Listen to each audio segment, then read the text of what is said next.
Aujourd'hui, au niveau platane, au niveau maladie, le chancre doré que l'on trouve sur les platanes, j'ai pas assez de recul pour expliquer la chose. C'est vrai que on a la crise et il est difficile de gérer aujourd'hui si c'est le chancre coloré, si c'est le manque de platane ou la crise qui nous crée une petite chute du chiffre. Voilà.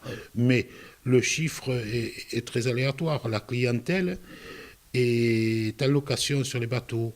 Donc cette année, par exemple, au mois de juillet, il n'y a pas eu de location, ni au village de vacances, un peu moins en location de bateaux, donc une clientèle un peu plus réduite.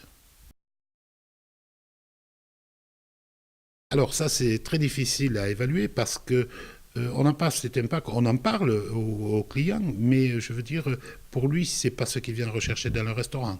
Il va rechercher l'image, il va rechercher le côté euh, local de la chose. On va lui parler de tous nos petits villages alentours, tels que Minerve, Carcassonne, etc., qui peuvent voir. Mais pour ce qui est des platanes, aujourd'hui, je n'ai pas un ressenti sur la clientèle pour dire qu'il y a moins de fréquentation. On est ici sur une clientèle étrangère, c'est-à-dire de pays neufs tels que l'Australie, la Nouvelle-Zélande, le Canada, l'Amérique, et les gens viennent découvrir notre histoire. Alors, malheureusement, l'histoire n'est pas découverte par les Français, mais par les étrangers. Donc, pour eux, sur 3 canaux qu'il y a au monde navigables qui rejoignent de mer, il n'y en a qu'un qui soit exploitable à la navigation de plaisance. Donc, aujourd'hui, pour eux, ils viennent faire cette balade sur le canal du Midi.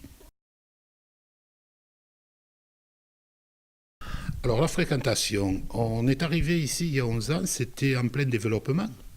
C'est-à-dire qu'il n'y avait que le canal du Midi qui faisait vivre. Il a été créé un village de vacances en face de 1200 lits. Un autre village de vacances sur Jouarre à 500 mètres d'ici de 600 lits. Donc ce qui a fait que progressivement sur les années passées, notre chiffre a été correct. Et aujourd'hui, nous travaillons sur 7 mois avec des pointes de salariés jusqu'à 15 salariés. Pour tout ce qui est des platanes au canal du Midi, moi je vais dire on a deux versions. Moi, il y a les platanes qui ont été arrachés au bord du canal du Midi à Homs, et j'ai découvert que derrière il y avait des allées de cyprès. Et pour ma femme, qui elle va marcher le long du canal, c'est une catastrophe parce qu'elle n'a plus ses platanes. Donc après, c'est la vue de chacun.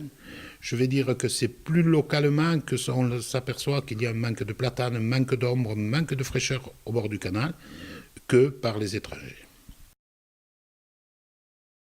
Alors l'impact économique, je ne pense pas. Maintenant, est-ce qu'on parle de déclasser le canal du patrimoine mondial? Mais est-ce que c'est les platanes qui faisaient le patrimoine mondial ou est-ce que c'est vraiment l'ouvrage tel qu'il a été fait au XVIIe siècle?